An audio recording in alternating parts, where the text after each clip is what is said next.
तो यहाँ जब मैं मुंबई आ गया था उसके पश्चात हुआ। उसके पहले की मेरी ज़िंदगी जो है वो Delhi, capital of India, Delhi से मैं बिलोंग करता हूँ। तो मेरी पैदाइश दिल्ली की है, मेरी पढ़ाई लिखाई वहाँ दिल्ली की है।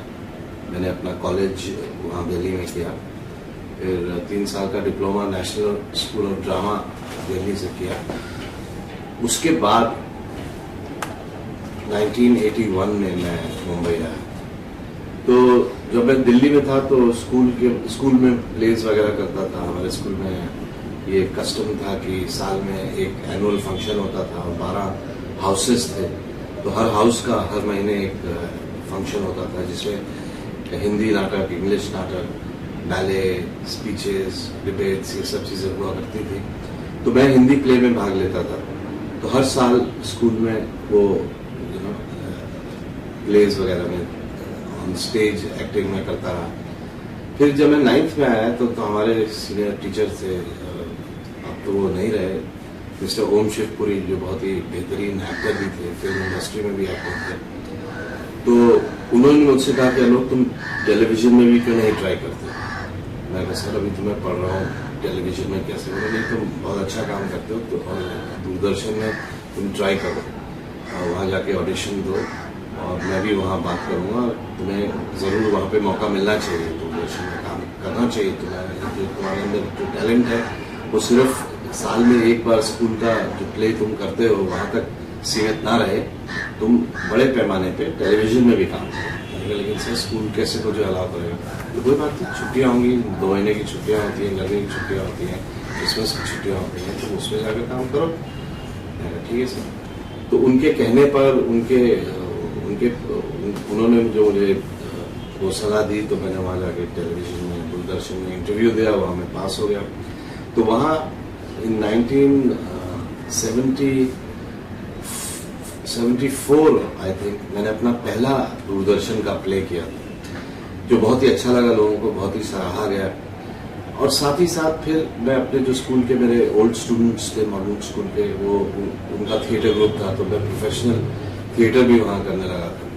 तो जब स्कूल खत्म हुआ, मेरा 11वीं क्लास जब खत्म हुई और मैं कॉलेज आया, तो कॉलेज में मैंने, क्योंकि टाइम ज़्यादा मिल जाता था, तो मैं प्रोफेशनल थिएटर काफ़ी करने लगा।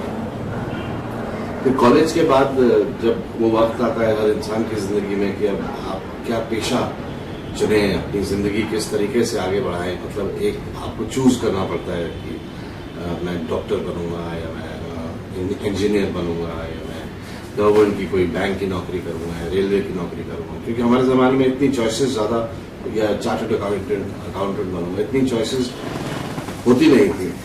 तो बहुत ही पशुपेश के बाद, बहुत ही मतलब एक तरह से एक बहुत ही टेंशन वाला मामला था कि मैं क्या प्रोफेशन चूज करूं। तो मेरे पिताजी डॉक्टर थे, मेरी माँ टीचर थी, और मुझे बेहद शौक था नाटक का, प्लेस का, एक्टिंग का। तो वो लोग तो नहीं चाहते थे कि मैं इस करियर को परस्यू करूं, लेकिन मुझे ये लगता था कि मैं अलावा एक्टिंग के शायद कुछ और इतना बेहतरीन ना कर पाऊं अपनी जिंदगी। तो माता पिता तो नहीं माने इतने प्यार से, लेकिन जो मेरे टीचर्स थे स्कूल के, कॉलेज के, उन सब की राय से, अपने कुछ सीनियर दोस्तों की राय से मैंने ये सोचा कि मैं national School of drama join करूं। तो मैंने national School of drama join किया, 3 साल का डिप्लोमा का वहाँ कोर्स किया, और एक इस्टेब्लिश, मतलब कि जैसे कहते हैं ना कि आपको एक पर्चा मिल गया कि आप अब एक्टर हो, आप एक्टिंग कर सकते हो, दुनिया ने आपको एक्सेप्ट कर लिया है कि यू आर एन एक्टर। तो 3 साल वहाँ हुए।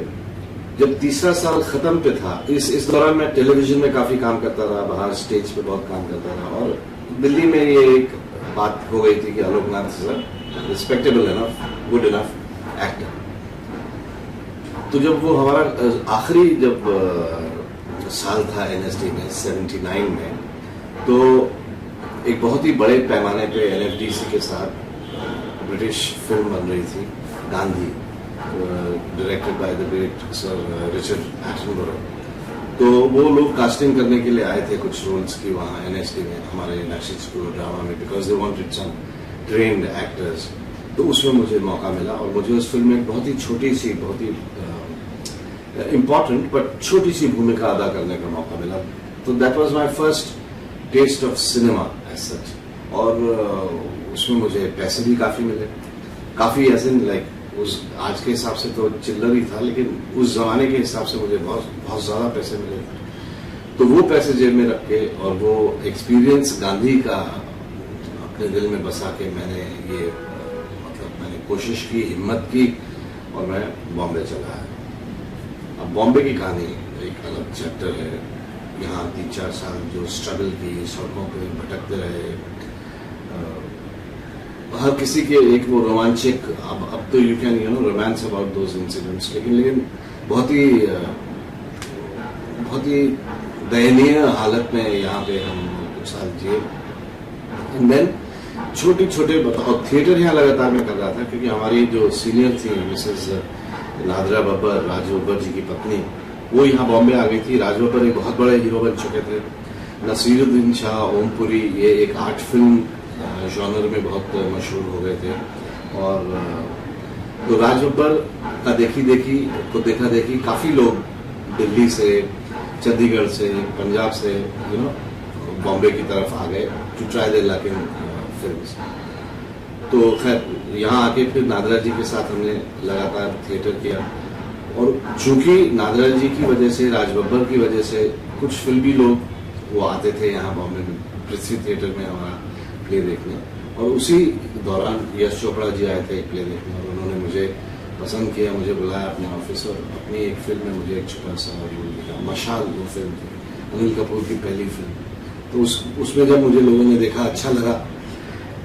तो ये अर्ली 80s की बात है। छोटी छोटी भूमिकाएं फिल्मों में बहुत ही छोटी मिलने लगी। कुछ एड्स, पेपर एड्स, ज्यादातर टीवी एड्स तो होते नहीं थे उस जमाने में, पेपर एड्स जो थे उसमें कभी कुछ काम मिलने लगा। डबिंग का काम करने लगे। सो एक तरह से जो आपकी जीविका थी बम्बई शहर में, जो कि महंगा शहर था, कुछ पैसे आने लगे। फिर 84 की बात है कि हिंदुस्तान का सबसे पहला सोप ऑपेरा बना जिसका नाम था हम लोग, जो दिल्ली में शूट हुआ, दिल्ली के ही एक्टर्स के साथ शूट हुआ। मुझे भी बुलाया गया था लेकिन मैं जा नहीं सका उसे, बॉम्बे छोड़कर दिल्ली। और वो इतना पॉपुलर हुआ उस जमाने में, चूंकि बेसिकली बहुत अच्छे एक्टर्स थे, कहानी बहुत अच्छी थी, एक मिडिल क्लास के इमोशंस को बहुत अच्छा उन्होंने पकड़ के रखा था। तो वो सीरियल इतना पॉपुलर हुआ और वो फिर 1983-84 से इन सीरियल्स का एक दौर चलने लगा। तो यहाँ बॉम्बे में भी सीरियल्स बनने लगे, केवल दूरदर्शन होता था तब। तो 13 या 26 एपिसोड्स के सीरियल बनते थे। तो उसमें छोटे कुछ सीरियल्स में मुझे काम मिलने लगा। बासु चैटर्जी जी के साथ मैंने काम किया, दर्पण करके एक सीरियल था, रजनी एक करके सीरियल था, उनका बहुत पॉपुलर सीरियल था।